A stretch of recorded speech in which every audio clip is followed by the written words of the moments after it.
Fuente de vida y causa de muerte, el agua puede eliminar pistas, diluir pruebas y ocultar cadáveres. Para los investigadores, el agua puede ser un oponente astuto. Para los delincuentes, un aliado de lo más complaciente. Para el crimen perfecto, simplemente agregue agua.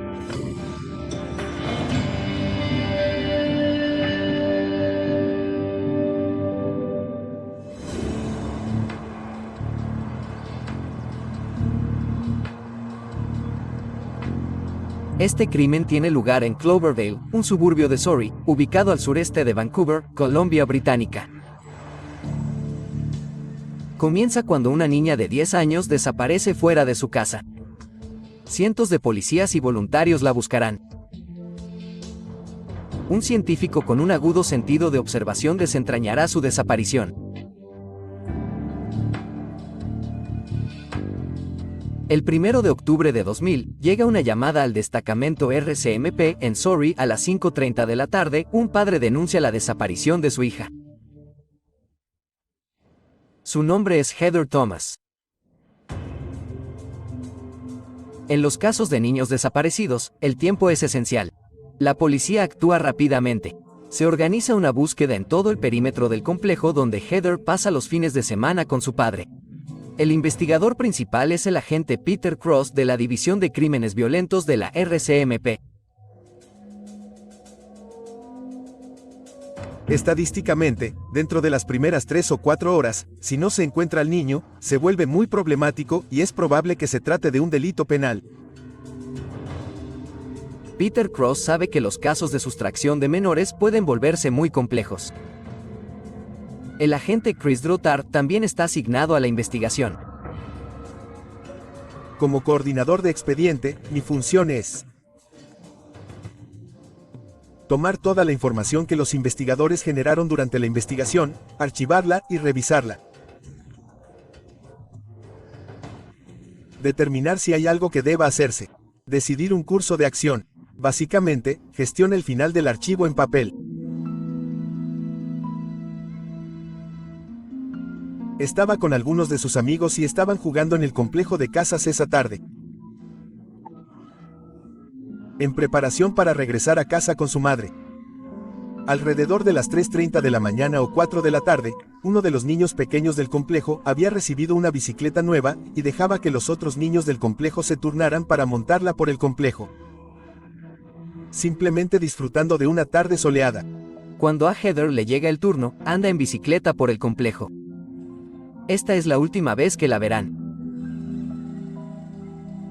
Cuando salieron a buscarla y no pudieron encontrarla, encontraron la bicicleta que tomó prestada cerca del frente del complejo, probablemente a 50 pies de la carretera principal. Y lo que me llamó la atención en ese momento fue que la rueda de la bicicleta todavía giraba cuando la encontraron. Así que eso fue importante para mí porque, obviamente, establece un marco de tiempo en el que algo sucedió de repente. No me gustó la situación cuando llegué a las 11:30 de la mañana de la noche. No me siento bien, siento que hay algo más en esto. Nos llamaron principalmente porque se pensaba que papá estaba actuando de manera un tanto peculiar. Los agentes Cross y Drotar se reúnen con el padre de Heather. Papá y mamá compartían la custodia de Heather. Era domingo por la noche, así que estaba en el proceso de prepararlos para regresar a casa de mamá cuando descubrió que ella llegaba tarde. La mochila estaba empacada y lista para salir a la puerta principal. Hablamos con papá para más de una hora, hablando con él y repasando lo que había sucedido cuando su hija desapareció. Y determinamos que era imposible que hubiera hecho algo.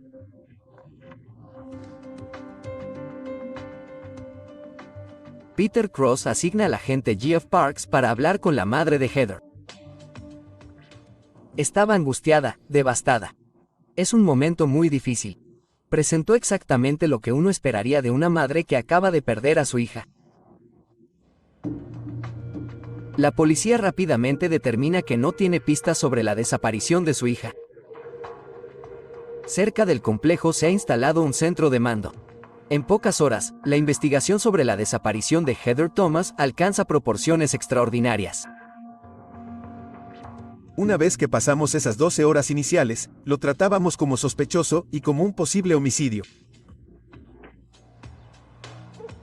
El equipo de investigación comenzó a expandirse con bastante rapidez. Y creo que eventualmente aumentó a 45 o 50 en términos de investigadores. Lo que trajimos fue gente del destacamento de Surrey y una división de secciones de delitos mayores y que tienen formación específica en generar una versión veraz de los hechos desde los niños. Así que los llevamos a entrevistar a todos los amigos que estaban jugando en el complejo ese día con Heather, para determinar si fueron testigos de su desaparición ese día.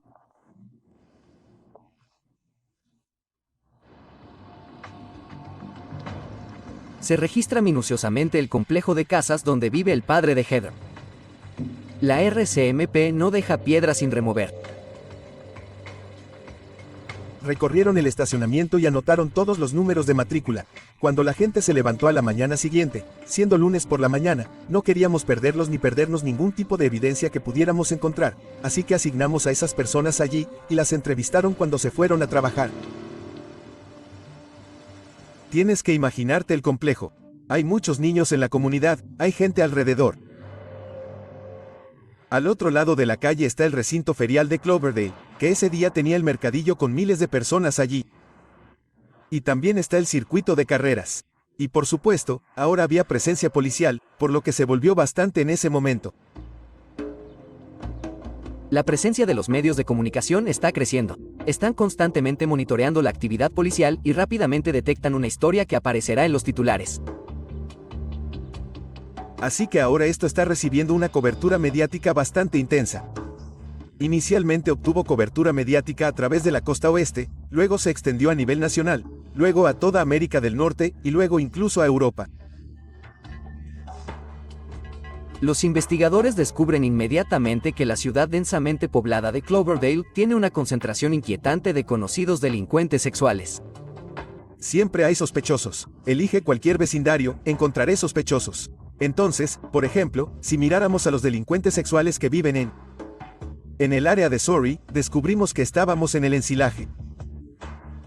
Creo que había en algún lugar alrededor de 60 delincuentes sexuales que vivían en un radio de 4 cuadras de donde Heather desapareció ese día. Peter Cross centra la investigación en un radio de 6 kilómetros del complejo. Envía investigadores para que se pongan en contacto con los 60 delincuentes sexuales conocidos. La búsqueda para encontrar a Heather crece en magnitud e intensidad. Estamos en el tercer día. Probablemente haya 6 centros de mando allí, las autoridades estadounidenses y la policía de la ciudad de Vancouver. Tuvimos agentes de policía que se ofrecieron como voluntarios para venir. Teníamos secciones para perros que surgieron por su cuenta desde los estados. Teníamos sabuesos del condado de Whatcom. En el punto culminante, se presentarán 1,200 voluntarios. Peter Cross llama al equipo de recuperación submarina de la Real Policía Montada de Canadá para buscar en los estanques entre la casa de Heather y el recinto ferial de Cloverdale. Había estanques llenos de agua muy cerca de la casa de Heather. Lo que estábamos buscando era si Heather había deambulado por allí y caído al estanque. Entonces pensamos que eso pudo haber sido lo que le pasó a ella. La estábamos buscando a ella o a cualquier evidencia relacionada con el caso.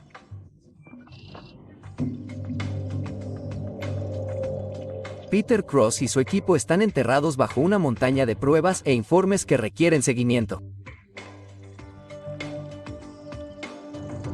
Encontraron ropa, calcetines y camisas. Teníamos una descripción de lo que llevaba Heather en ese momento, pero ya sabes, todo el mundo iba a lo seguro. A pesar de la escala de la investigación, los voluntarios continúan llegando. Los agentes de policía ofrecen su tiempo como voluntarios. Todos los involucrados en la búsqueda de Heather Thomas siguen teniendo esperanza. ¿Heather ha sido secuestrada por un depredador sexual? ¿Será que su atacante se esconde entre los cientos de voluntarios que la buscan?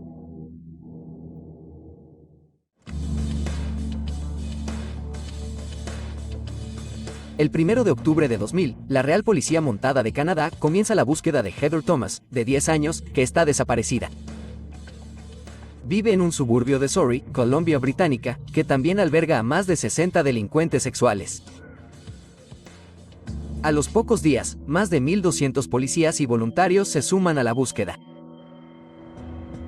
El investigador principal, Peter Cross, tiene un amplio conocimiento de los casos de sustracción de menores. Sabe que los agresores suelen ser predecibles a la hora de ocultar sus huellas. Uno de estos modus operandi es lo que los investigadores llaman desplazamiento secundario. Lo que sucede es que el sospechoso no se siente cómodo con la colocación inicial del cuerpo y vuelve a moverlo nuevamente. Mi proceso de pensamiento en ese momento fue, cerremos las búsquedas, que en ese momento ya eran bastante extensas. Probablemente tendría que ser alguien de ese complejo o visitando el mercadillo de al lado, alguien familiarizado con la zona. Apaguémoslo. Déjeles creer que la búsqueda ha terminado con la esperanza de que eso impulse al sospechoso a mover el cuerpo por segunda vez. Y luego regresaríamos e investigaríamos nuevamente. La búsqueda pública queda suspendida por unos días. Desafortunadamente, la táctica no da resultado y no surge ninguna pista nueva. El equipo reinicia la búsqueda terrestre desde donde la dejaron. Los investigadores continúan dando seguimiento a las innumerables pistas que tienen. Algunos de ellos son bastante inusuales y muestran cómo toda la comunidad espera el regreso sano y salvo de Heather. Iríamos a entrevistar a un delincuente sexual y ya tiene una declaración escrita. Porque él dijo, sé que venías a verme, y aquí es donde estuve y aquí está. Y le entregarían su declaración. Así que es una circunstancia un tanto única. 21 días después de la desaparición de Heather, se informa de una pista escalofriante a 35 kilómetros de donde fue vista por última vez. Un excursionista en el Parque Provincial Golden Ears encuentra lo que parece el cuerpo de un niño, a lo largo de la orilla del lago Alouette. El investigador Peter Cross y su equipo son alertados e inmediatamente se dirigen al lugar.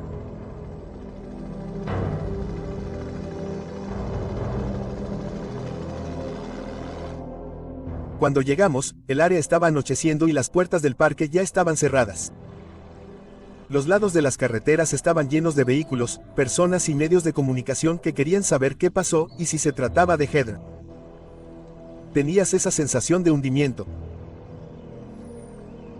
Los investigadores solo pueden estimar cuánto tiempo lleva el cuerpo sumergido en el lago Alouette. No hay signos de trauma, simplemente parecía que había estado en el agua durante algún tiempo.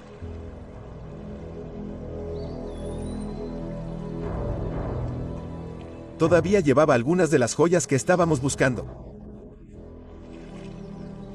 El cuerpo está identificado como Heather Thomas. Para los cientos de voluntarios e investigadores, esta es una conclusión muy triste después de 3 semanas de búsqueda intensiva. El cuerpo es trasladado al Hospital Real Colombiano para la realización de la autopsia. Al día siguiente, Golden Ears Park permanece cerrado y la investigación continúa. Había estado bajando los niveles del lago, el lago que estábamos viendo ese día. El día en que Heather hubiera entrado al lago, su aspecto habría sido significativamente diferente. El lago Alouette está en el corazón del Parque Provincial Golden Ears. El productor de electricidad de Columbia Británica ha construido una presa hidroeléctrica que conecta con el lago. Los niveles de agua varían considerablemente según la temporada y la demanda de electricidad. De hecho, el agua estaría 40 pies más arriba en la playa, por lo que, considerando poner todos esos factores en juego, un hidrólogo vino a contarnos cómo funcionaba todo esto. Entonces, usando ese tipo de cálculos, pudimos decir, bien, si buscamos en esta playa, tenemos que buscar en el área donde podría haber estado en el agua. Así que era como un área de playa del tamaño de 40 paredes que también tenía que ser cubierta. Quieren que llevemos a cabo una búsqueda submarina hacia ambos lados del lugar donde se encontraba el cuerpo. Nuevamente, solo busco cualquier evidencia que pueda estar relacionada con el caso. Este caso es único porque el lago era cristalino. Teníamos más de 25 pies de visibilidad y pudimos buscar y despejar lo que llamamos el área objetivo, sin utilizar equipo de buceo. Los buzos de la RCMP descubren una forma oscura a unos pocos metros de agua, no lejos de donde se encontró el cuerpo de Heather. Para nosotros de gran importancia en nuestra investigación fue una bolsa de hockey Winuel encontrada en el lago. Creo que está a unos 20 o 25 metros de donde encontraron a Heather en el agua.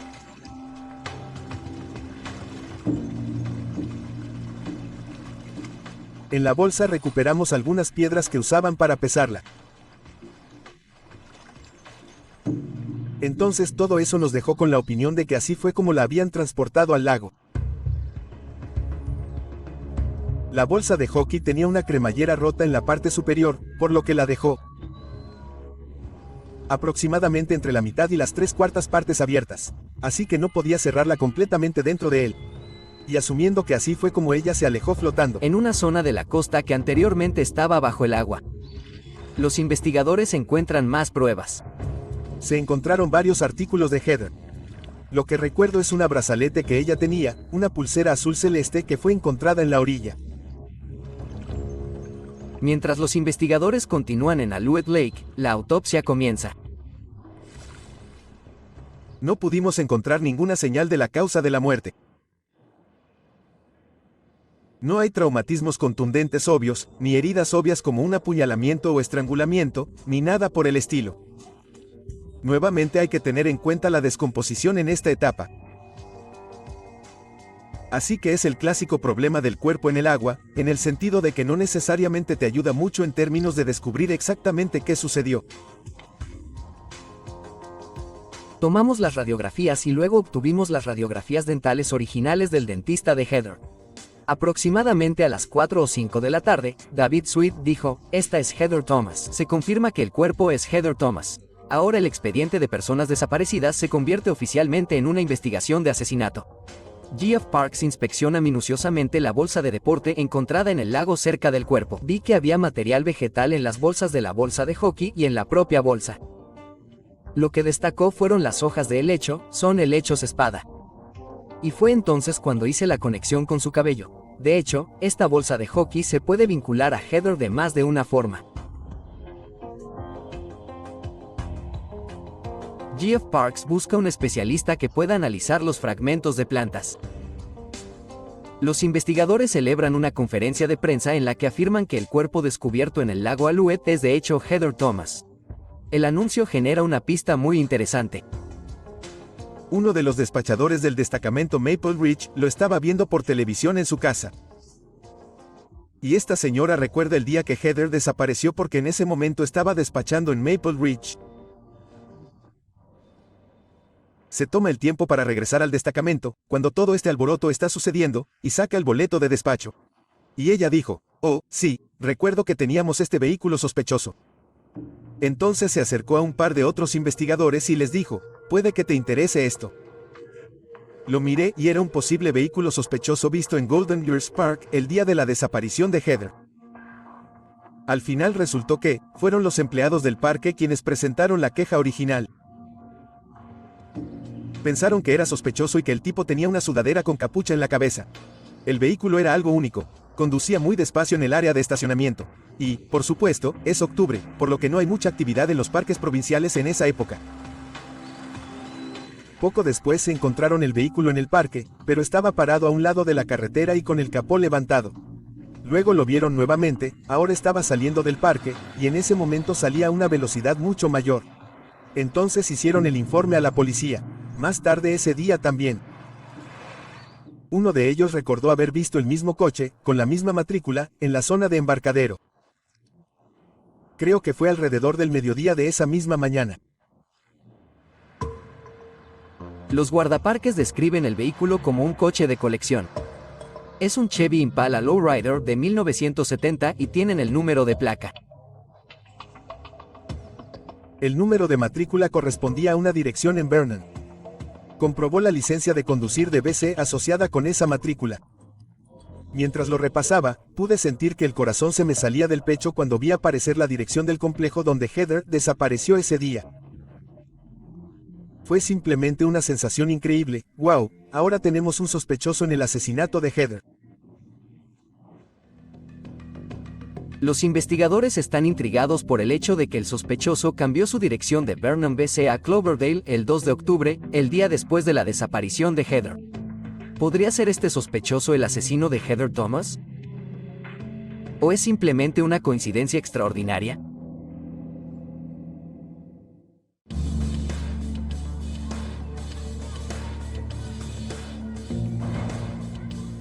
El 1 de octubre de 2000, el destacamento de la RCMP en Surrey inicia una investigación sobre la desaparición de Heather Thomas, de 10 años.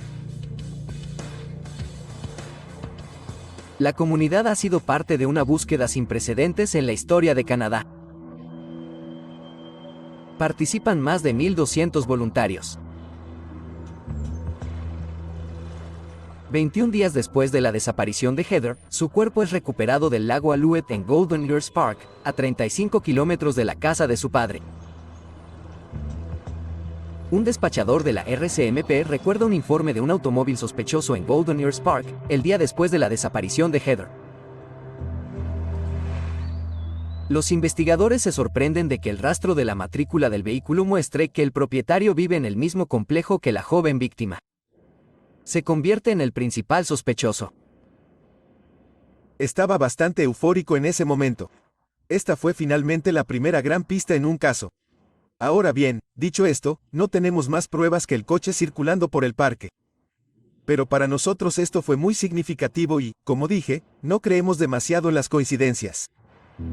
El nombre del sospechoso es Shane Hermod, un trabajador de la construcción de unos 20 años, originario de Vernon, Columbia Británica. La investigación recupera impulso. Chris Drottar revisa los informes recopilados del complejo de viviendas de Heather. El nombre de Shane Hermod apareció otras 3 veces durante nuestra investigación. La noche del asesinato, cuando se realizó el sondeo inicial esa noche, alrededor de la medianoche, llamó al destacamento de la RCMP, informó que su casa había sido asaltada. Durante las horas de la tarde. La tercera vez que surgió el nombre de Shane Hermod fue en el puesto de control policial del complejo, pocas horas después de la desaparición de Heather. Así que hicimos que Hermod abandonara su lugar, su casa. Eran alrededor de las 5 de la mañana, lo cual estaba muy fuera de lugar porque no empezaba a trabajar hasta las 9. Así que él se fue tan temprano en la mañana, y luego los guardias de seguridad lo recogieron en Golden Ears Park a las 5:45 de la mañana o las 6 en punto, en algún lugar por ahí, todo encaja. Es como si hubiera dejado su apartamento para regresar al lago Alouette por alguna razón. El agente Alain Bouchard investiga un incidente no relacionado en el mismo complejo. Fui el día después de que se denunciara la desaparición de Heather Thomas. Fui a la residencia y me reuní con el señor Hermod. Bouchard fue responsable de investigar un robo que Shane Hermod denunció a la RCMP.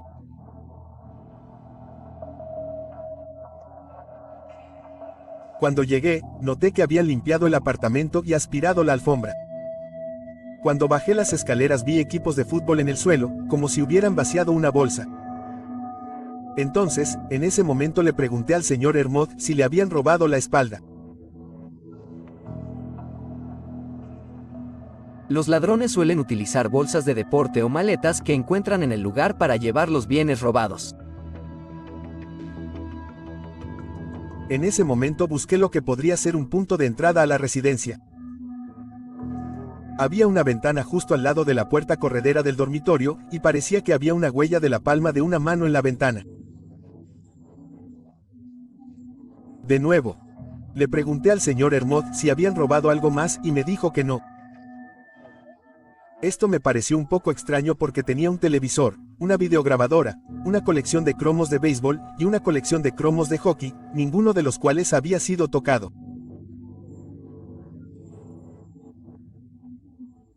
Y, naturalmente, ese es el tipo de cosas que fácilmente podrían haber sido robadas. Pero lo que llama la atención del agente Bouchard es lo nervioso que está Hermod. Él siempre estuvo a mi lado haciéndome muchas preguntas sobre el trabajo que estaba haciendo. Él siempre estuvo a mi lado hasta el punto que tuve que pedirle que se hiciera a un lado para poder tomar fotografías. Nunca me dejó solo en ningún lugar de la residencia. Me siguió desde que llamé a la puerta hasta que me fui. Él siempre estuvo a mi lado. La intuición de Bouchard le dice que documente más de lo habitual por una denuncia de allanamiento de morada. Su informe detallado llega al escritorio de Peter Cross. Lo que teníamos era un posible compañero que se encontraba en el parque procedente del complejo. Eso es todo. Obviamente a una hora extraña del día. Tiene que haber alguna explicación, pero aparte de eso, no teníamos nada. Él es la única persona y el número de posibles sospechosos es astronómico. Pasamos de, digamos, 600 personas potenciales a Hermod. Es el único que tiene una conexión con Heather Thomas.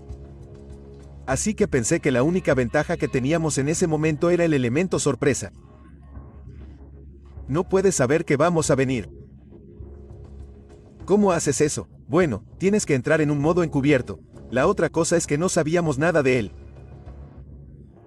Entonces, parte del proceso de pensamiento ahora es que tenemos a alguien que mató a un niño y que vive en el complejo rodeado de niños. Así que los factores de seguridad pública están ahora fuera de escala. Peter Cross ordena vigilancia de Hermod las 24 horas para garantizar que el sospechoso no reincida. También pidió una orden encubierta para registrar y reunir pruebas en el apartamento de Hermod. Vamos a confiscar su vehículo, vamos a registrar su casa. Vamos a investigar todos los antecedentes que podamos sobre el señor Hermod para ver quién es y si tal vez tiene propensión a este tipo de delito. La orden encubierta se entrega en la casa del sospechoso. El agente Bouchard lidera el equipo porque ya ha estado dentro de la casa de Hermod. Cuando el equipo forense entró allí, buscaban huellas dactilares y cabello, fibras, su ropa y tal vez su ADN si tocaba algo. Hice lo que llamamos grabar. Ahora, grabar es cuando tomas un trozo de cinta de embalaje y luego te tumbas en la alfombra. Buscas fibras de ropa y cabello, y buscas cualquier cosa que pueda haber caído al suelo.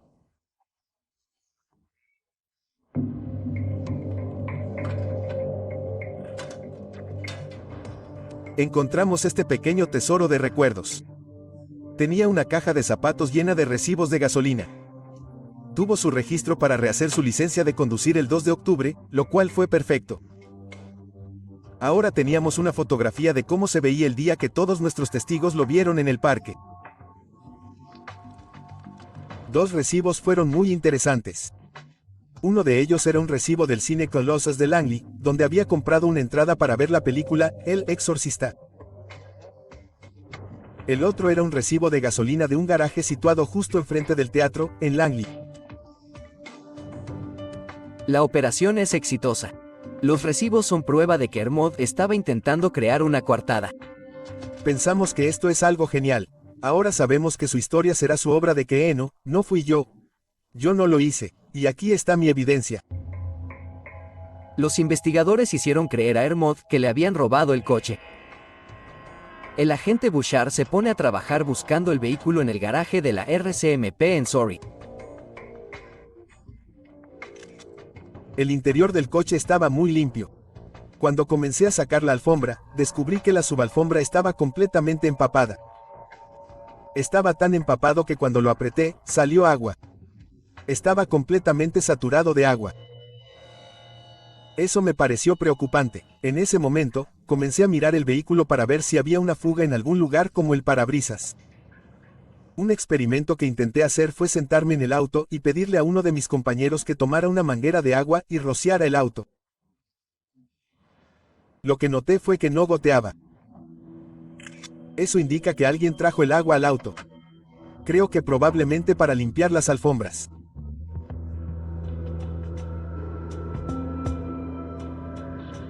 Era casi como si lo hubieran lavado a presión por dentro. Demostró que pasó por un proceso muy exhaustivo para limpiar su automóvil. Constable Parks ha encontrado un botánico forense para analizar los fragmentos de plantas encontrados en el cabello de la niña y en la bolsa de deporte. Envía las muestras al Dr. Ralph Matthews de la Universidad Simon Fraser. Todos los compartimentos tenían algo de material vegetal, arena y otros materiales. El compartimento principal tenía algunos trozos bastante grandes de ajustes y material de hojas verdes en la parte inferior. Hay un helecho de hoja perenne muy común que es muy común en las selvas tropicales costeras, alrededor del área continental baja cerca de Golden Ears Park, llamado helecho navideño. El nombre latino es Polystachum acrostichoides. Vi algunas piezas de eso. Algunos fragmentos de hojas parecían del típico tipo salmonberry. Hojas y ramitas, materiales de helechos y algo de material de musgo. Y la otra cosa que formaba parte del botánico era madera carbonizada. Madera tan quemada. El bosque que rodea el lago Alouette había sido talado unos 80 años antes. Entonces, aunque la gente piensa que es un bosque antiguo, solo ven una jungla. Entonces, cuando se registró, se quemó. Entonces hay carbón por ahí. No esperaba encontrar nada quemado allí. No es como si alguien hubiera recogido algo del suelo o de un tronco quemado. El Dr. Matthews hizo su doctorado. Estudios en Golden Ears Park. Está muy familiarizado con la vegetación que rodea el lago Alouette. Identificó 13 variedades de botánicos, ya sean semillas, plantas, musgos y pastos. Dijo que todos son del bosque alrededor del lago Alouette, excepto este enebro. Entonces hay 13, incluido el enebro, y 12 que son nativos de esa zona del lago o del parque. Entonces dije, bueno, es bueno saberlo, pero es como cualquier otro bosque en la parte baja del continente. Y dijo que no, que coexistan 12 variedades de plantas diferentes en un lugar pequeño es donde la probabilidad se vuelve astronómicamente grande.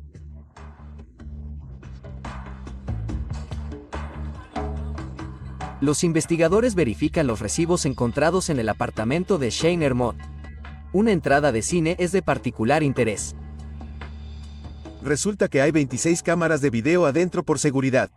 Así que volvimos y un oficial revisó, en tiempo real, 12 horas de metraje con 26 cámaras de video. Y al final pudimos decir que había comprado un boleto. Era una entrada para este espectáculo, pero podríamos decir categóricamente, él nunca entró en ese teatro y nunca salió de ese teatro. Así que tiene 3 coartadas diferentes de estas supuestas por separado. En uno, tiene un recibo de gasolina, está llenando su auto con gasolina. El otro, está en una película. Y luego la otra es que estaba fuera y alguien irrumpió en su casa.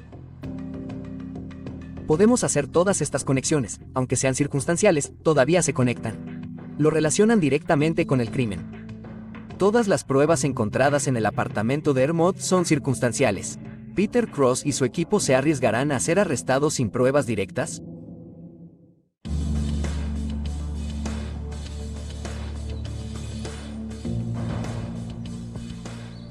En Cloverdale, Columbia Británica, se está llevando a cabo una investigación sin precedentes en la historia de Canadá tras la desaparición de una niña de 10 años. El 22 de octubre de 2000 se recupera un cadáver de las aguas del lago Alouette. Utilizando registros dentales, el cuerpo es identificado como Heather Thomas. Un informe realizado por los guardabosques de Golden Ears Park lleva a la RCMP al propietario de un vehículo sospechoso visto en el parque poco después de la desaparición de Heather. El sospechoso Shane Ermott está bajo vigilancia las 24 horas mientras un equipo forense encubierto registra su apartamento con un peine de dientes finos.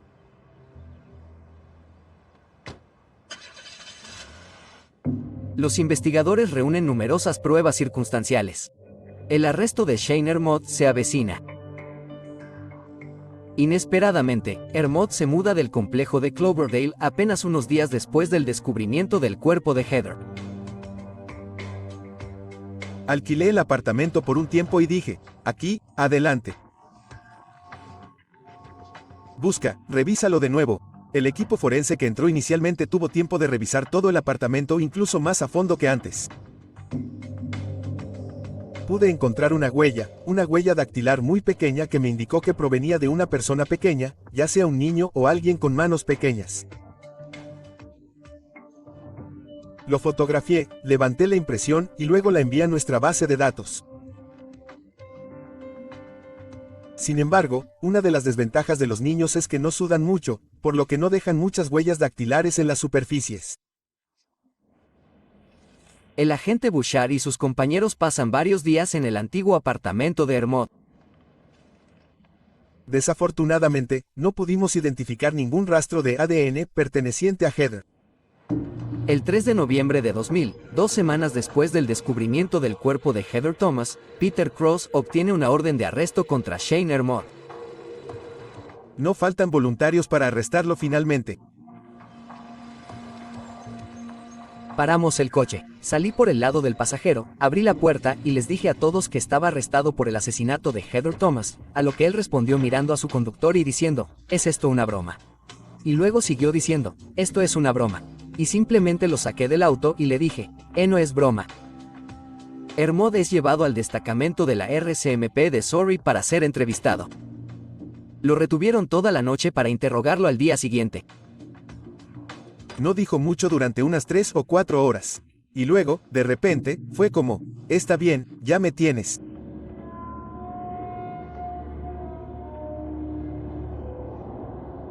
Le preguntó a Heather si quería ver algunas fotografías de pájaros. Él la atrae a su lugar.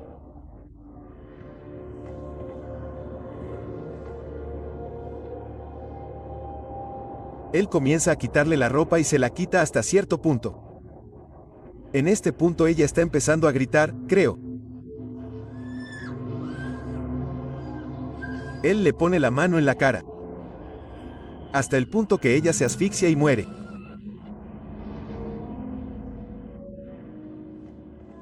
Lo que probablemente sea problemático para la gente que escucha esto es que se necesitan unos 90 segundos, 1 minuto y medio para matar a alguien de esta manera. Ahora tiene un poco de pánico y no sabe qué hacer.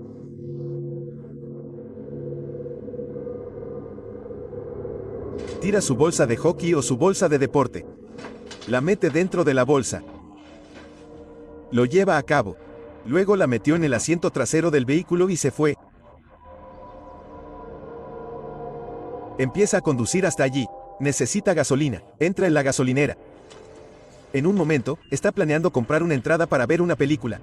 Así que está contemplando su coartada en este momento. Luego conduce hasta Maple Ridge. Y termina en el parque Golden Ears. Y la arroja al área boscosa, diría que 2 o 3 millas dentro del límite del parque. La metió en un tronco ahuecado que fue quemado. Confesó haber roto todo lo que pudo encontrar para taparlo y esconder el cuerpo.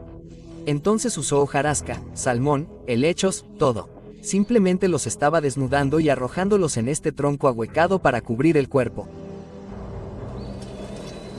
Ermord deja marcas de derrape a lo largo de la carretera para marcar el lugar y poder volver a mover la carrocería.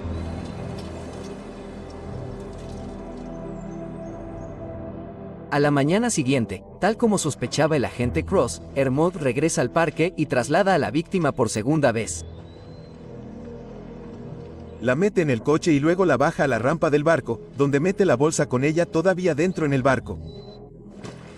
Se abre camino remando, por lo que está al otro lado del embarcadero para que nadie pueda verlo arrojar la bolsa al agua. Y mete la bolsa en el agua.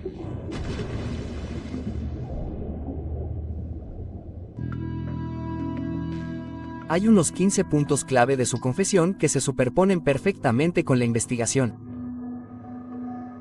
Explica todo sobre cómo llegó ese material vegetal allí y por qué estaría allí. Entonces fue muy revelador. Nadie que confiese falsamente estas cosas podrá llegar a ese tipo de detalles. La confesión de Ermord explica dónde escondió el cuerpo antes de arrojarlo al lago. Jeff Parks y el Dr. Matthews regresan al Golden Ears Park para intentar encontrar el lugar. Si el cuerpo estaba escondido, debería estar en algún lugar a poca distancia de aquí. Pasé varias horas caminando por el bosque, buscando cuidadosamente evidencia que pudiera relacionar con lo que había visto en la bolsa. Y encontró exactamente el lugar. Encontró el registro. Ermord la metió en un tronco ahuecado que luego quemó. Todo lo que había en la bolsa, excepto una cosa, se encontró a unos 10 metros de esta pequeña área. Era un lugar perfecto, una vieja cavidad escondida detrás de un tronco.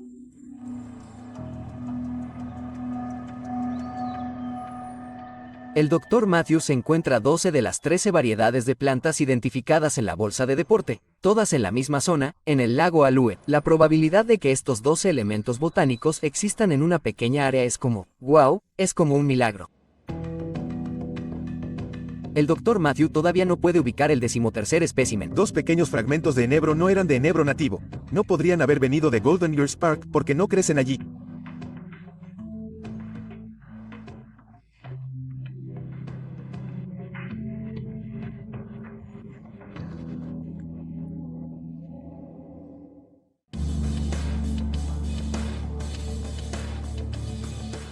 La búsqueda masiva de Heather Thomas, de 10 años, ha terminado. El caso de personas desaparecidas ahora es una investigación de homicidio. Los cambiantes niveles del agua del lago Alouette revelan su cuerpo sin vida a 35 kilómetros de su casa. Se informa de un coche antiguo en el parque el día después de la desaparición de Heather. Un rastro de la matrícula lleva a la Real Policía Montada de Canadá al principal sospechoso. Shane Ermode vivía en el mismo complejo de casas que la víctima. Está bajo vigilancia las 24 horas mientras los investigadores reúnen pruebas. Tras su arresto, Ermode confiesa el asesinato. El Dr. Matthews ha pasado meses intentando localizar el origen de la 13ª muestra de planta encontrada en la bolsa de deporte. Entonces ve una pista en un informe de los medios. Eso me hizo pensar, oh Dios, alguien había cogido la bolsa de hockey y la estaba arrastrando entre estos arbustos. Esa sería una excelente manera para que los pequeños salten del arbusto. Cuando están quebradizos y secos, se meten en la bolsa. Fue entonces cuando todo encajó en su lugar. Así fue como entró el enebro allí. La parte superior de esa bolsa de hockey, si se abrió, así es exactamente como esas cosas llegaron a la bolsa.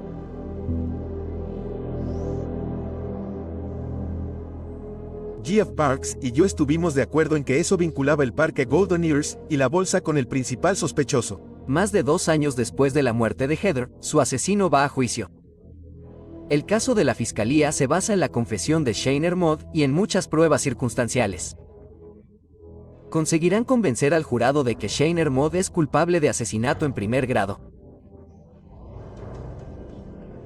Estás retratando un conjunto de circunstancias que hacen que un jurado o un juez crean que no hay otra posibilidad sobre lo que pasó. Aparte de las circunstancias de lo que has expuesto. Entonces, cuando pensamos en todos los peligros posibles, si una pieza del rompecabezas se tambalea, entonces la credibilidad de todo el rompecabezas se desmorona. El juicio dura 5 meses. Se muestran cientos de exhibiciones. Se escuchan decenas de testimonios. El 29 de agosto de 2002, el jurado se retira a deliberar. Así que esperamos que el veredicto llegue dentro de 1, 2 o 3 días. Bueno, volvió en horas. Fue declarado culpable de asesinato en primer grado. Cadena perpetua automática sin posibilidad de libertad condicional durante 25 años. Para los investigadores, voluntarios y fiscales que trabajaron incansablemente, el veredicto es agridulce. Y nos reunimos. Los fiscales, Mike y Pete, y el sargento Cross y Jeff Parks. Nos reunimos. Cenamos y fue extraño. Por un lado, estás muy feliz de haber condenado al tipo, pero por el otro, estás muy triste. Hasta el día de hoy, esta corona se remonta a Golden Ears en el aniversario y se coloca un monumento de piedra a Heather. Años después de los hechos, Alain Bouchard todavía piensa en un momento concreto del caso. Desafortunadamente, nunca pude identificar la huella que encontré en el espejo. Y hasta el día de hoy me pone un poco triste. La corona en ese momento tenía una hija de unos 10 u 11 años. Tenía una hija de 10 u 11 años. Ambos éramos padres solteros. Es solo uno de estos casos que se queda contigo. Al final nos abrazamos y se podía ver la liberación emocional. Le han robado la vida a una niña inocente. Pero las aguas cambiantes del lago Alouette se niegan a ser cómplices de su asesinato. El recuerdo de Heather Thomas sigue muy vivo en la mente de los cientos de personas cuyas vidas se vieron afectadas por su trágica muerte.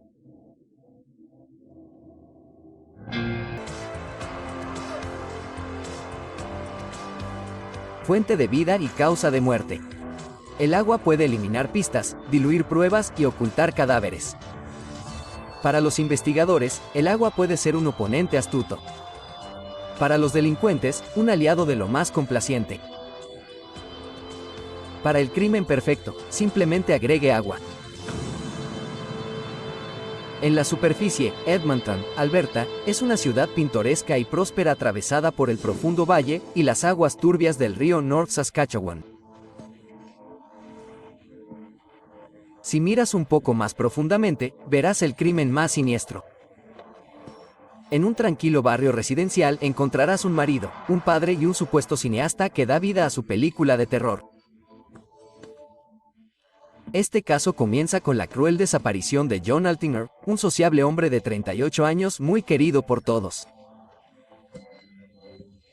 Al parecer, no era una persona involucrada en nada malo. No, John Altinger era simplemente un individuo aparentemente normal. Fue a trabajar, volvió a casa y ahora estaba desaparecido. Los amigos de Altinger están preocupados porque no han sabido nada de él. Avisan a la policía el 17 de octubre de 2008. En menos de una semana, la investigación de la desaparición se estanca. El expediente llega al escritorio del detective Bill Clark, un veterano de la Brigada de Homicidios. Habían recibido algunos correos electrónicos que indicaban que Johnny se había escapado con una mujer a Costa Rica. Se preguntaban por qué cada vez que recibían un correo electrónico, respondían y nunca recibían respuesta de Johnny. Y un montón de amigos suyos recibieron este correo electrónico. Los amigos fueron a su apartamento y descubrieron que su pasaporte todavía estaba allí y sus maletas también. Lo del pasaporte es muy inusual porque no se puede entrar a estos otros países sin pasaporte, ni siquiera en 2008. Pero la otra cosa es que faltaba su Mazda rojo. Las cosas no pintaban bien, es decir, nada obvio. La otra gran cosa fue que habían recibido un correo electrónico. Y les daba indicaciones para llegar a un garaje, sobre cómo iba a conocer a una mujer. Una mujer llamada Jen. ¿Podría la mujer que John Altinger debía encontrarse en el garaje ser la misma mujer con la que fue a Costa Rica? Entonces siguieron las instrucciones. Encontraron el garaje en un barrio del sur, un barrio residencial de clase media. No hay nada inusual en el vecindario. Fueron al garaje y estaba cerrado. La policía descubre que un hombre llamado Mark Twitchell está alquilando el garaje. Acepta reunirse con ellos y darles acceso. Les cuenta por qué alquiló el garaje. Se describe a sí mismo como un cineasta prometedor. Tenía personal y equipo de filmación, y habían usado el garaje para filmar algunas cosas allí en septiembre. Indicó varias veces a los agentes qué tipo de película estaba filmando. Lo llamó A House of Cards, y trata sobre un tipo que fue atraído al garaje y finalmente asesinado. Era algo que atraía en internet. Twitchell dice que han cambiado la cerradura de la puerta del garaje y que no tiene llave. Con su permiso, la policía cortó la cerradura y entró en el garaje. No encontramos nada, es solo un garaje vacío. Había una mesa y una silla. Había algunos estantes con diferentes tipos de suministros, muchos artículos de limpieza allí. Y estas son todas las cosas que Mark Twitchell, parado en la puerta mirando hacia adentro, dijo: sí, esas son todas mis cosas. El oficial de policía preguntó a Mark Twitchell si había visto o conocido a John Altinger y si había notado un auto rojo. Twitchell responde que no, sin dudarlo. Luego, el oficial le preguntó a Twitchell sobre un recibo que encontró en el garaje. Era de una ferretería por una cerradura comprada con tarjeta de crédito fechada unos días antes. Pudimos demostrar dónde compró ese candado y obtuvimos el recibo y todo. Twitchell se ve obligado a admitir que es su tarjeta y se disculpa por su mala memoria. Sorprendido en una mentira, la policía aprovecha la actitud cooperativa de Twitchell y le pide que preste declaración en la comisaría. Como medida de precaución, la policía puso bajo vigilancia el garaje y prohibió el acceso.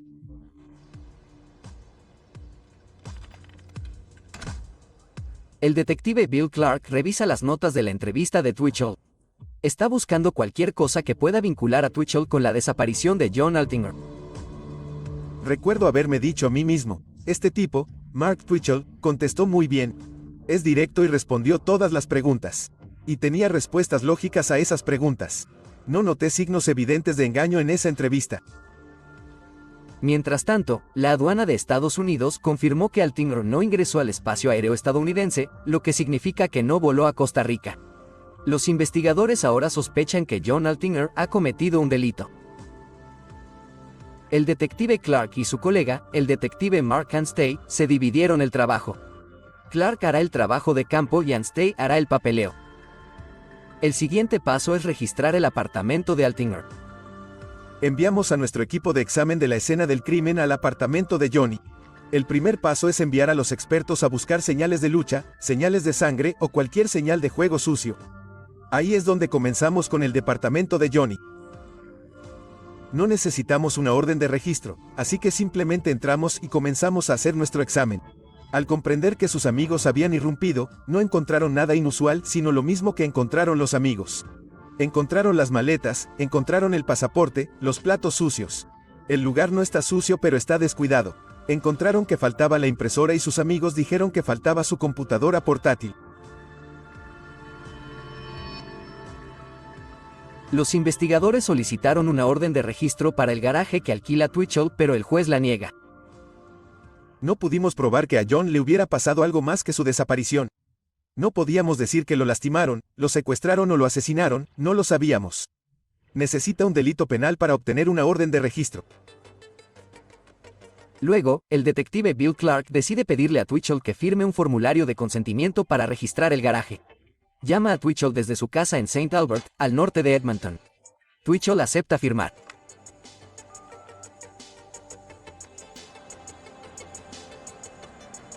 Clark organiza una reunión entre él y el detective Brian Murphy. Mark Twitchell es muy cooperativo. Firma el formulario de consentimiento y luego le ofrece información muy sorprendente a Murphy. Bueno, en 30 minutos todo el caso da un vuelco. Mientras Twitchell regresa a su auto para recuperar las nuevas llaves de la puerta del garaje, el detective Murphy llama a la oficina.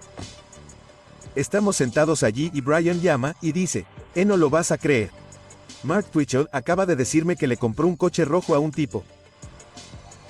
Entonces le preguntamos a Brian y obtuvimos un código para, ¿estás solo? Y me devuelve el código de, no estoy solo. Entonces le decimos a Brian que siga hablando con él, no lo dejes ir a ninguna parte. La coincidencia es sorprendente. El auto perdido de Altinger es rojo, al igual que el auto que Twitchell acaba de comprar. Twitchell es ahora sospechoso y debe manejarse con precaución. Obviamente, no queremos empezar a interrogarlo en el auto, lo queremos grabado. Por eso, todo lo que hacemos queda registrado y con antelación, preparándolo para el tribunal. Entonces le decimos, ven a la comisaría. El detective Clark se reunirá con usted en el frente, le haremos una entrevista y luego le indicaremos su camino. Solo para tapar el coche rojo. Mark es el señor cooperativo, dice Twitchell, no hay problema. Lo haré. Bill Clark está a punto de conocer personalmente a un sospechoso por primera vez. Esta entrevista le dará una idea de lo que le pasó a John Altinger. ¿Mark Twitchell está involucrado de alguna manera? El viernes 10 de octubre de 2008, John Altinger envió un extraño correo electrónico a sus amigos, diciendo que había ido a Costa Rica con la mujer de sus sueños. Pero sus amigos sospechan y alertan a la policía. La pista de la persona desaparecida conduce al llamado cineasta Mark Twitchell. Admite haberle comprado un coche rojo a un extraño, que podría ser Altinger. El detective Bill Clark invita a Twitchell a la comisaría para una entrevista. Lo encontré en el frente la primera vez que lo conocí y le estreché la mano. Parece un buen tipo, no tiene nada de inusual. Entramos en lo que llamamos una sala de entrevista suave. Y sé que está siendo grabado. No le digo a la gente que está siendo grabado. Estoy seguro de que él lo sabía o pudo haber pensado en eso. Le pregunté a Mark Twitchell, ¿puedes escribir una declaración sobre lo que olvidaste contarnos? ¿Por qué no empiezas desde el momento en que alquilaste el garaje?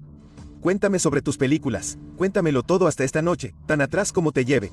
Tome todo el tiempo que necesite. Entonces le doy un montón de formularios de declaración de testigos y un bolígrafo y empieza a escribir.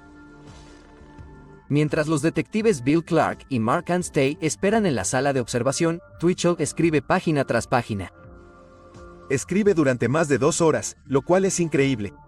Nunca me ha pasado eso con nadie. Entonces, en 8 páginas, tengo aproximadamente 6 páginas de inicio. Mark Twitchell me cuenta todo sobre su negocio cinematográfico, lo genial que es y todo el rodaje que está haciendo. Se supone que debe contarme sobre este auto rojo y cómo surgió todo esto. Tengo unos 2 párrafos sobre el coche rojo. Muy poco. Lo que escribió sobre el auto rojo fue que está en la gasolinera, carga gasolina y se estaciona al costado de la carretera porque recibe una llamada telefónica. Un sujeto se acerca a su auto, toca la ventana y dice: ¿quieres comprarme un auto rojo por $40? Es su declaración escrita, así que estoy pensando, vamos, esto no tiene sentido. Luego Twitchell le cuenta a Bill Clark la historia con todo detalle durante 2 horas sin interrupción. Curiosamente, describe a un tipo que se parece mucho a Johnny. Ya sabes, este tipo blanco de aproximadamente 1.80 de altura con cabello castaño. Me dijo que se estaba escapando de esta Sugar Mom y que quería vender su auto, y estaba justo allí, en el estacionamiento. Twitchell dice que le pidió al tipo del Mazda que lo llevara al garaje alquilado. Luego Twitchell le dio $40 sin emitir un recibo de compra. Eso es todo, dije que estaba bien y él dijo: lo siento mucho, no les dije nada sobre el auto rojo. Le dije: bueno, ya sabes, se te olvidó, no es para tanto, todo el tiempo estuve pensando, sí, claro, pero lo sigo. Son casi las 3 de la mañana y la historia de Twitchell continúa. Explica que llamó a su amigo Josh para que condujera el Mazda porque no puede conducir una transmisión manual. Mark Anstey está siguiendo la entrevista. Toma nota de la dirección que Twitchell le da a su amigo e inmediatamente envía a un oficial a buscar el auto. Entonces, después de las preguntas y respuestas, me tomo un descanso. Mark y yo nos llevamos bien y hablamos con franqueza. Muy bien, salgo y digo: este tipo está involucrado hasta el cuello. Hablé con el detective Anstey y el detective Murphy. Me dicen que tenemos el auto rojo. Estamos en la casa de Josh ahora. Tenemos oficiales allí. Encontraron el auto rojo, está en el camino de entrada. Yo digo: está bien, bien. Tenemos que aprovechar eso. Bill Clark regresa a la sala de interrogatorios y cambia de enfoque. Me encanta ser el policía malo. Esto de ser un buen policía es realmente difícil para mí a veces. Para contenerlo. Soy como un actor que dice: oh, Twitchell, estás lleno de tonterías. Pero estoy poniendo la cara seria jugando a que solo soy un policía tonto. Con Mark pude ver durante las pocas horas que lo entrevisté, él pensaba que era inteligente y pensaba que era más inteligente que yo. Así que eso funcionó a mi favor. Jugaré con eso. La entrevista se convierte en una batalla mental entre el detective Bill Clark y Mark Twitchell. Como sabía dónde estaba la cámara, no quería bloquear la vista porque queríamos captar su expresión facial y su lenguaje corporal. Le dije: para que lo sepas nuevamente, si quieres llamar a un abogado en cualquier momento que puedas. Y yo dije: Mark, sé que estás involucrado en la desaparición de Johnny Altinger. Luego no digo nada y hay una pausa incómoda de 13 segundos, como yo la llamo, donde él no dice nada. Es como un ciervo ante los faros. Y luego Mark dice: vaya, ¿por qué? Y estoy pensando: oh, ¿qué respuesta es esa? Eres culpable de algo, amigo. Así que me siento después de que él tropieza con el por qué. Es la primera vez que se siente incómodo. Él simplemente comenzó a callarse ahora, sin hablar. Muy echado hacia atrás, ahora sentado. A veces se cruza de brazos. Simplemente se siente incómodo. Él nunca pide irse y yo no lo ofrezco. Sigo hablando, el problema es que en 15 minutos terminé. No tengo nada más que decirle que lo sé. En un momento dije: no podrás vivir contigo mismo. Con lo que has hecho. Me refiero al hecho de que mató a John sin decirlo. Y me comenta diciendo: te sorprendería con lo que puedo vivir.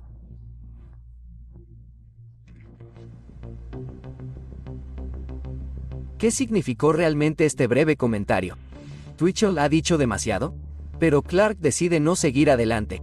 A las 6 de la mañana, llegaron a un punto muerto. Bill Clark todavía no tiene motivos razonables para retener a Twitchell y luego pidió hablar con su abogado. Mientras tanto, los investigadores temen que Twitchell intente destruir pruebas. Piden orden para ponerlo bajo vigilancia. Cuando termina la entrevista de Twitchell, el detective Clark lo acompaña a su auto donde pretende jugar su próxima carta. Nos dirigimos al frente y decimos: me llevaré tu coche, y él se da vuelta y dice: ¿qué? Yo digo: me llevaré tu auto, estoy confiscando tu coche. Se giró y se sorprendió de que yo estuviera tomando su auto. Y dije: sí, me dijiste que las llaves y las luces están ahí, así que conseguiré una orden de registro y confiscaré esos artículos. Y él dice: bueno, solo necesito sacar un par de cosas. Le dije: no obtendrás nada de ese auto, nada. Entonces me entrega las llaves. Entonces digo: sé que lo mataste, voy a venir por ti porque es solo cuestión de tiempo. Y él simplemente me miró, se dio vuelta y se alejó.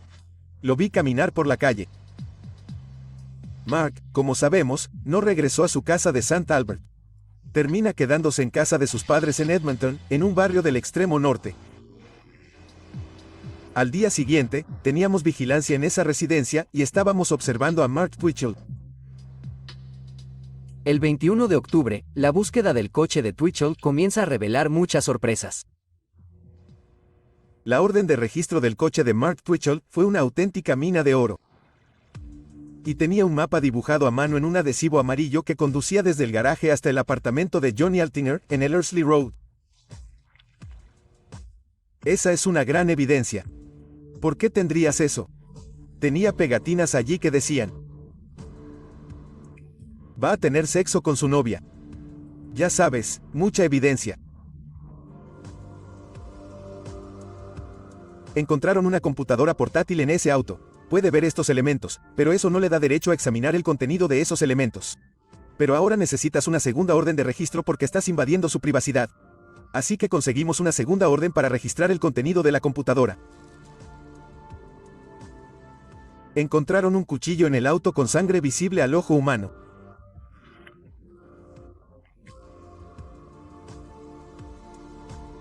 Al levantar el baúl, hay lo que parece ser una mancha de sangre roja en el baúl.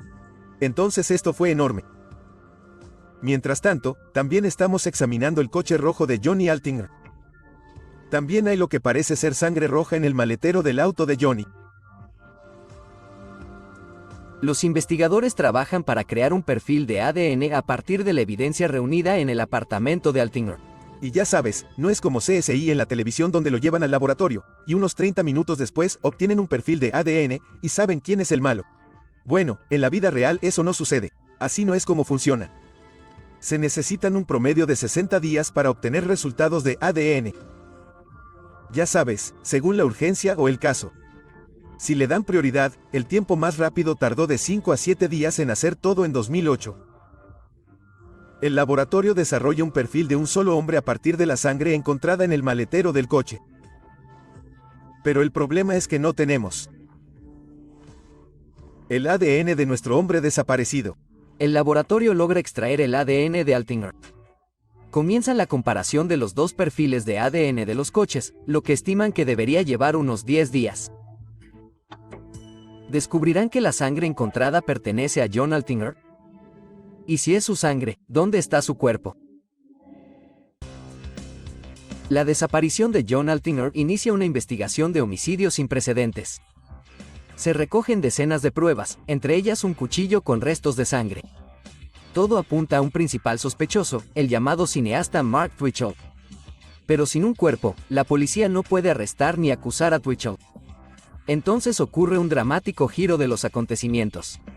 Aproximadamente al cuarto día de nuestra investigación, estoy sentado en mi escritorio y el detective Anstey baja y dice: no creerá lo que obtuvimos de la computadora.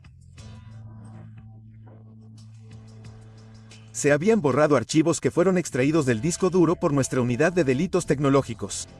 Y sacaron un diario de 30 páginas. Que detalla lo que creemos fue todo el asesinato de Johnny Altinger. Era un diario detallado. El documento se llamó Confesiones de As. Sentimos que el título significaba Confesiones de asesinos en serie. Una de las primeras líneas del documento, los primeros párrafos, decía: no estoy seguro de cuándo decidí convertirme en un asesino en serie, pero fue un sentimiento de pura euforia. Ahora era nuestro trabajo demostrar que el documento era verdadero. Twitchell se autodenomina cineasta y Confesiones de As se lee como el guión de una película. Los investigadores deben establecer si se trata de un hecho o una ficción.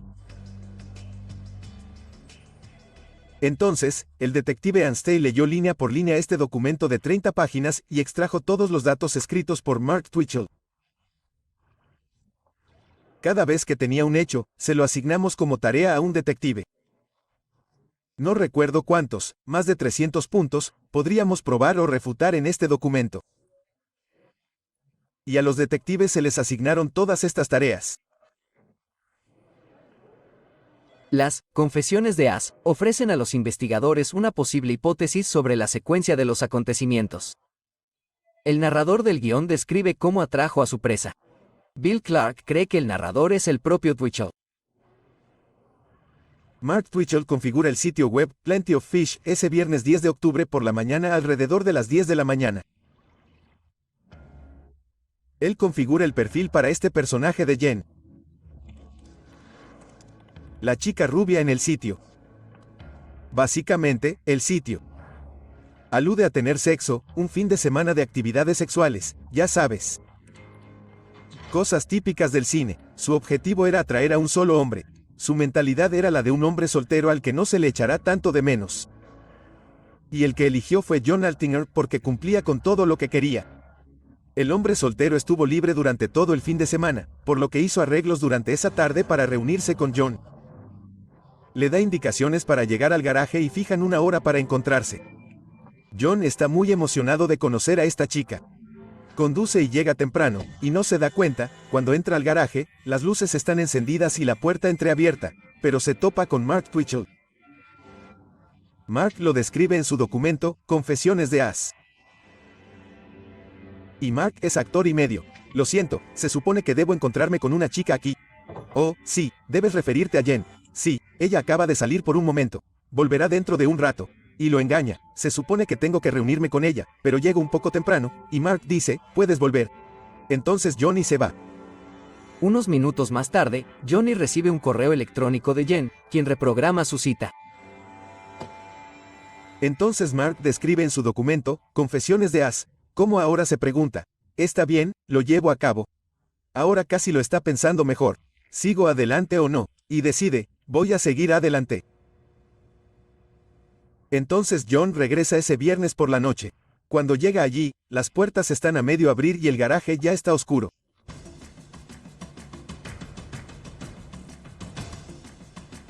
Y ¡boom!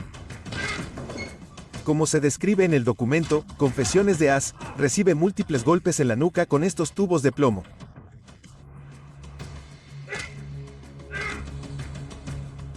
Mark Twitchell lo describe como un momento difícil para John.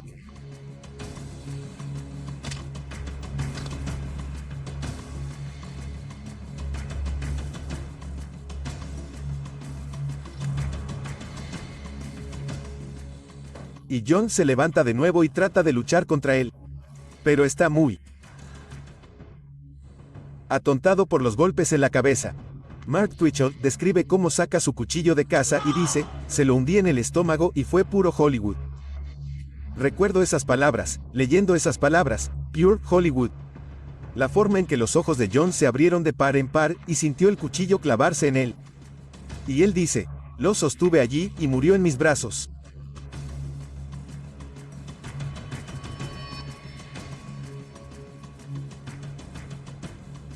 Entonces no sabe qué va a hacer. Entonces regresa a casa con la ropa empapada de sangre. Esa noche deja a John en el suelo del garaje. Cierra el garaje.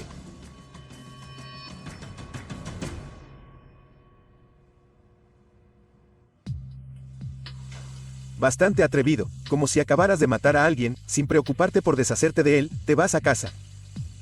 En Confesiones de As, el narrador dice que regresó a casa alrededor de la medianoche y se mete al sótano. Su esposa está dormida arriba y no se da cuenta. Mete la ropa en la lavadora y se acuesta. Luego regresa al día siguiente, sábado, y comienza la limpieza. Coloca a John sobre la mesa y comienza a cortarlo con el kit de procesamiento de caza.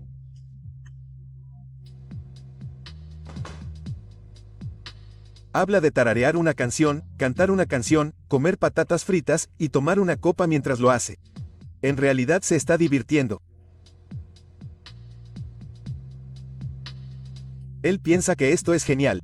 Habla en detalle sobre cómo corta, con qué facilidad se parte la carne y lo fácil que es cortar a lo largo de las articulaciones para cortar los huesos en trozos más pequeños.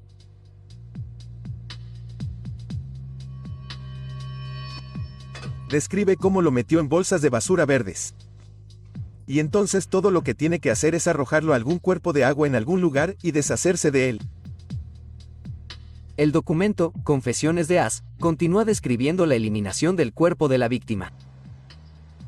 Así que metió los restos de John en el maletero de su coche, el Mazda rojo. Entonces es cuando se da cuenta. Oh, es estándar, no puedo conducirlo. Maldición, no puedo, voy a tener problemas con este coche.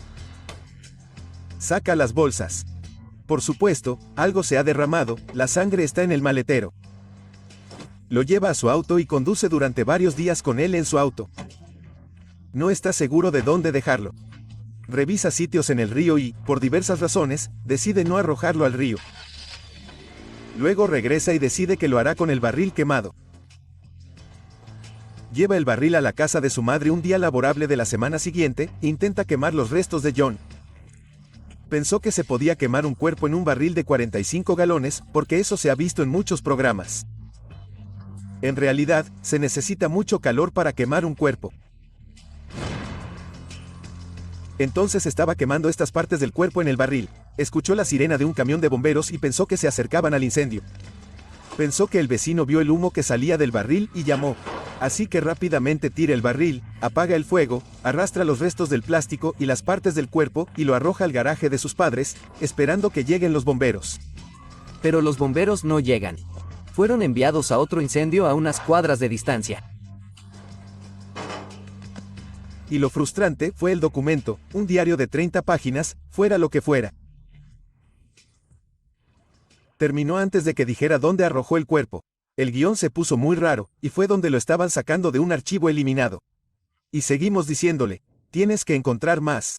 Solo quedan unas pocas páginas más y va a describir dónde arrojó el cuerpo. Las confesiones de As llevaron a los investigadores a sospechar que Twitchell utilizó las cuentas de internet de Altinger para enviar correos electrónicos falsificados a sus amigos, para que creyeran que todavía estaba vivo. Pero la escritura de Twitchell obviamente no fue lo suficientemente buena para convencerlos. ¿Podrán los forenses recuperar las últimas páginas de las confesiones de As y revelar dónde fue arrojado el cuerpo?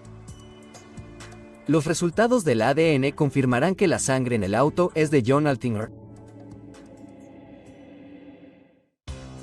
En Edmonton, la policía está acumulando una cantidad impresionante de pruebas sobre el caso de John Altinger. El sospechoso, Mark Twitchell, ha escrito lo que parece ser un diario detallado del asesinato. Sin embargo, el cuerpo de la víctima no se encuentra por ningún lado. La policía espera impacientemente la confirmación de que la sangre encontrada en la escena del crimen es la de John Altinger. También esperan que los expertos forenses puedan extraer las páginas que faltan de las confesiones de As en la computadora de Twitchell.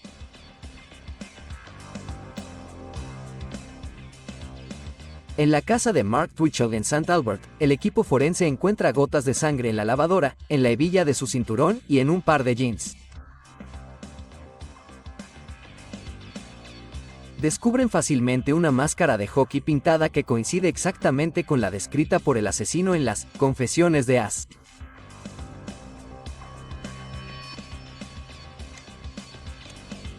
El garaje que alquiló Twitchell es una gran cantidad de pruebas. No hay duda de que esta es la escena del crimen. Los técnicos forenses rocían luminol para realizar pruebas de sangre. Todo el garaje comienza a brillar bajo la luz negra. Cuando entras por primera vez y miras, no lo notas. Es realmente difícil de ver. Necesitas apagar la luz, mirar bien y saber lo que estás buscando. Este tipo de salpicaduras de sangre es muy conocido entre los especialistas. Annie Sauvallo, patóloga forense, describe cómo se produce. Cuando alguien recibe un golpe en la cabeza con un arma contundente, por ejemplo, con una barra de metal o un bate de béisbol, el cuero cabelludo se abre bajo el impacto. Es lo que llamamos una laceración. Después del primer impacto, todavía no habrá sangrado y tampoco habrá salpicaduras de sangre.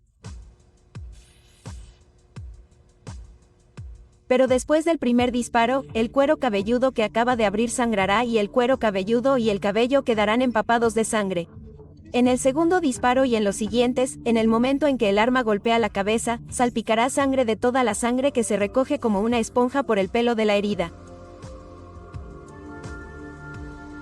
Y pudo determinar por las salpicaduras de sangre, la altura de los golpes, cuántos golpes y los diferentes golpes que pudo haber habido.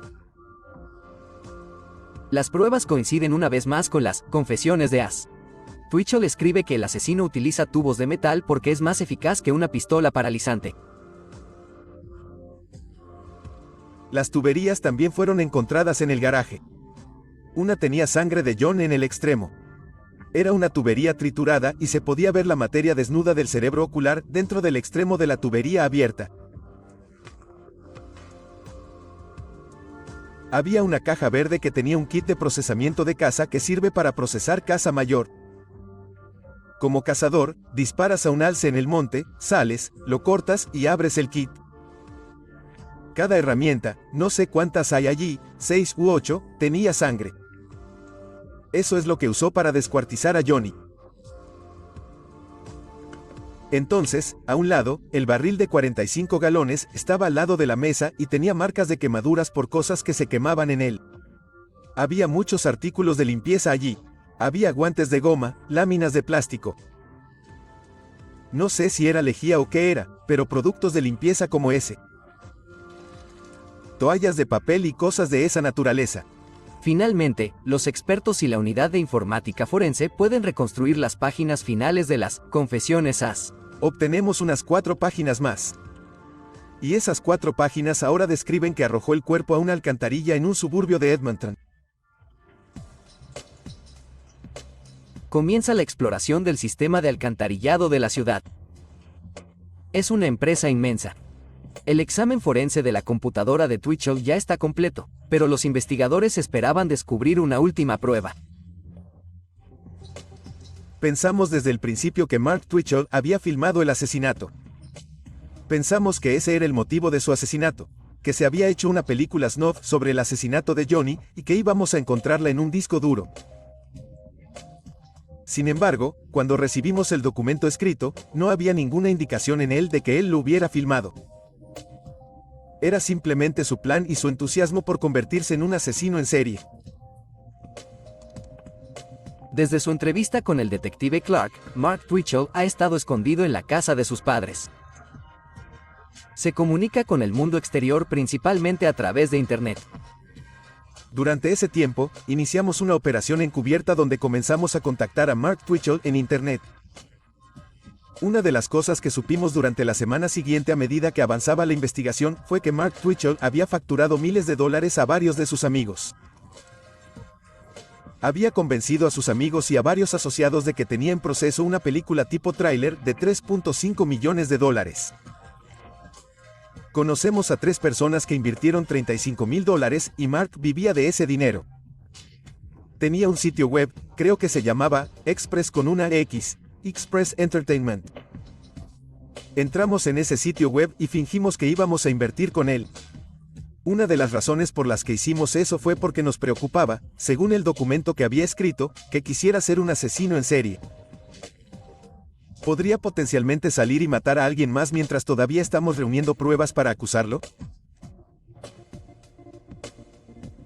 Los investigadores finalmente obtienen resultados de ADN que vinculan la sangre encontrada en el automóvil y el garaje alquilado de Mark Twitchell con John Altinger. Todo el mundo está emocionado, ya está. El día del arresto, es hora de sacar su trasero. Así que nos conectamos a Internet y le pedimos a nuestro operador encubierto que se reúna con él en una cafetería, en el vecindario de la casa de sus padres. Entonces Mark sale de su casa y lo derriban. Los chicos tácticos están en una camioneta grande y vieja, se bajan, cogen sus pasamontañas y sus metralletas y están listos. Está tan asustado que se orina en los pantalones. Se orina encima. Está tan asustado. La policía mantiene a Twitchell bajo custodia antes de trasladarlo al centro de prisión preventiva. Los investigadores aprovechan este tiempo para convencer a Twitchell de que confiese dónde arrojó las partes del cuerpo de la víctima. Durante 8 horas, Bill Clark le presenta a Twitchell una lista abrumadora de todas las pruebas reunidas en su contra. Pero Twitchell no dice nada. El fiscal finalmente lleva a Twitchell ante un juez. Se le acusa del asesinato en primer grado de John Altinger y se le pone bajo custodia. Mientras preparan el caso para el juicio, los detectives deciden buscar otra víctima potencial mencionada en las confesiones de As. Mandan policías puerta a puerta y apelan a través de los medios mostrando la máscara de portero. Esa tarde recibí una llamada telefónica de un tipo que me dijo, creo que este es uno de mis empleados. Él me lo contó, dije bien, ¿quién es? Dice, su nombre es Jill Tetrout. Yo digo, necesitas que Jill se comunique conmigo. Necesito hablar con él, y Jill lo hizo y vino al día siguiente. Fue, sin duda, la entrevista a un testigo más fascinante que he hecho en mi carrera como oficial de policía. 7 días antes de asesinar a John Altinger, Twitchell hizo un intento fallido con otra víctima. Jill Tetrout también fue atraído a través del sitio de citas online, Plenty of Fish. Jill llega al garaje, se mete debajo de la puerta y ya está oscuro. Dice, recuerdo que pensé, esto es un poco extraño. Pero está tan emocionado por conocer a esta chica rubia supuestamente guapa que va a caminar por el garaje. Luego ve a este tipo parado frente a él con su máscara de hockey y se asusta. Está increíblemente asustado. Twitchell ataca a Tetrout con una pistola paralizante y lo obliga a tirarse al suelo. Tetrout se defiende mientras Twitchell intenta inmovilizarlo. Tetrout ve su vida pasar ante sus ojos y se defiende con cada gramo de fuerza. Consigue liberarse y escapar. Cuando se produjo el ataque, Jill Tetrout no quiso informar a la policía. Mark Twitchell se encuentra ahora bajo custodia y permanece en silencio. Con las abrumadoras pruebas en su contra, el tribunal decide saltarse la audiencia preliminar y pasar directamente a juicio. Está previsto para marzo de 2011. Las confesiones de As dicen que los restos de John Altinger fueron arrojados a una alcantarilla. Pero estamos en los 5.500 kilómetros de alcantarillas de Edmonton, podría ser exactamente. Mark Twitchell atrae a John Altinger a un garaje en el sur de Edmonton y lo asesina. Se inspiró en el asesino en serie ficticio de televisión, Dexter, famoso por desmembrar a sus víctimas y arrojar sus restos al agua. Un documento encontrado por la policía describe el asesinato en detalle.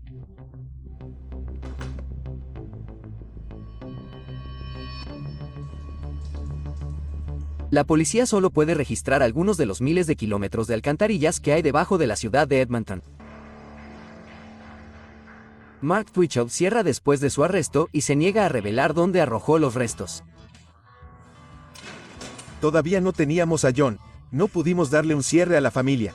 Aproximadamente 2 semanas después de su arresto, fui al centro de detención preventiva y visitamos a Mark Twitchell, simplemente para tratar de encontrar la ubicación del cuerpo. Estaba enojado y decía, ustedes simplemente no lo entienden, ¿verdad? Comentarios así.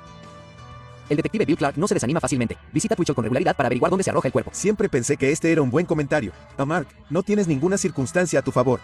La única atenuante sería entregarnos el cuerpo de la víctima. Eso es lo único que podría parecerle bueno en el tribunal.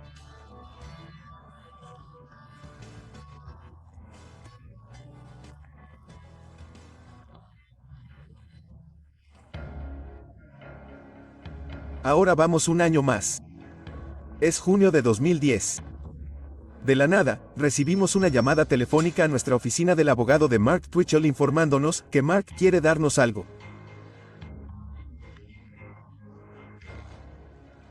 Y dije, ay, quiere darnos el cuerpo. Es lo único que no tenemos. No podía creer que fuera algo inesperado.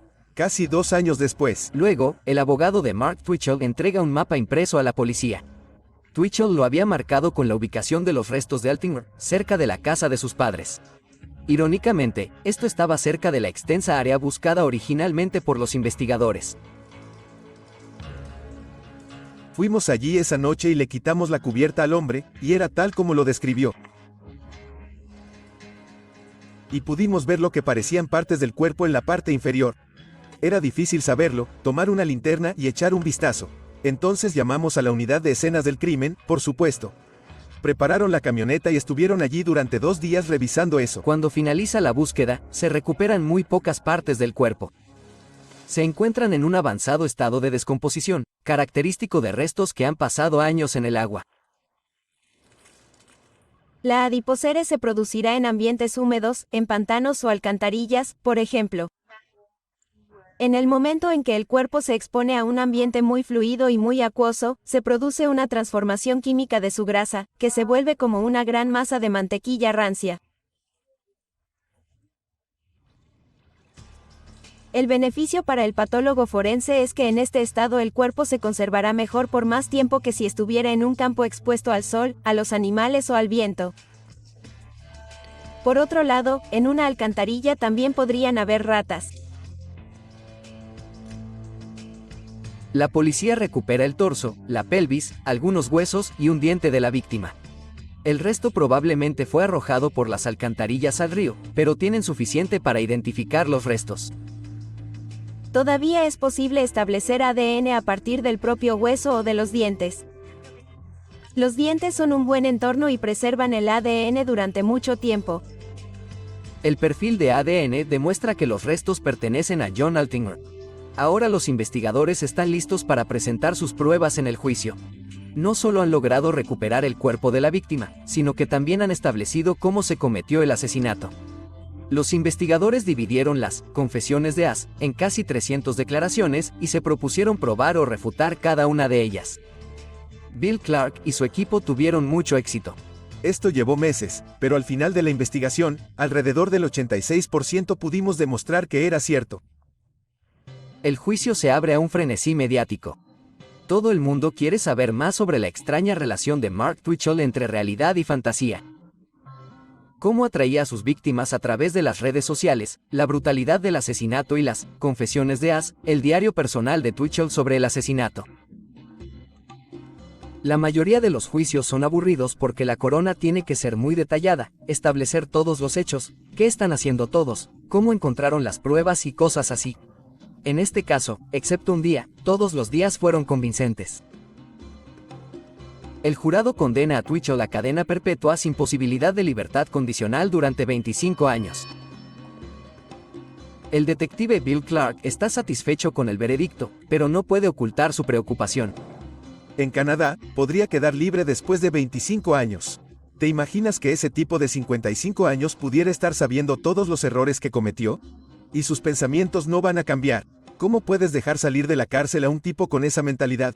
Es difícil comprender cómo una persona aparentemente normal como Mark Twitchell pudo cometer un asesinato tan espantoso. Parecía que Mark Twitchell vivía una vida de fantasía a través de personajes ficticios como Dexter Morgan, el asesino en serie de televisión, que mata a otros asesinos en serie. Pero ¿es correcto culpar al cine y a la televisión por el comportamiento de Twitchell? Millones de personas ven Dexter y programas similares, ya sean programas violentos o temas con temática de justicieros. La gran mayoría de esas personas no reflexionan sobre ello, no se obsesionan con ello, y no tienen ninguna inclinación a traer ese tipo de fantasía o elemento ficticio a sus vidas reales. Lo que el Dr. Liam Ennis encuentra preocupante en el caso de Mark Twitchell es que el motivo del asesinato es simplemente matar, por el placer de hacerlo. Estamos hablando de un homicidio que no se cometió por dinero. No se comprometió a guardar un secreto, no se cometió por pasión o como venganza específica contra un individuo. Por eso hay que pensar que cuando un individuo es así y la motivación para matar son sentimientos de superioridad, se puede ver por qué vuelve a la mesa de dibujo y lo vuelve a hacer. Nunca sienten una emoción como esa en ningún otro lugar de sus vidas. La Comisión Real del Crimen tampoco está nunca a la altura de la fantasía. Twitchell fracasó en su primer intento de asesinato de Jill Tetrout, pero tuvo éxito la segunda vez con John Altinger. ¿Eso lo convierte en un asesino en serie? Creemos que lo atrapamos en su primer asesinato, pero también que habría continuado, según el conocimiento que obtuvimos sobre Mark Twitchell en los meses siguientes.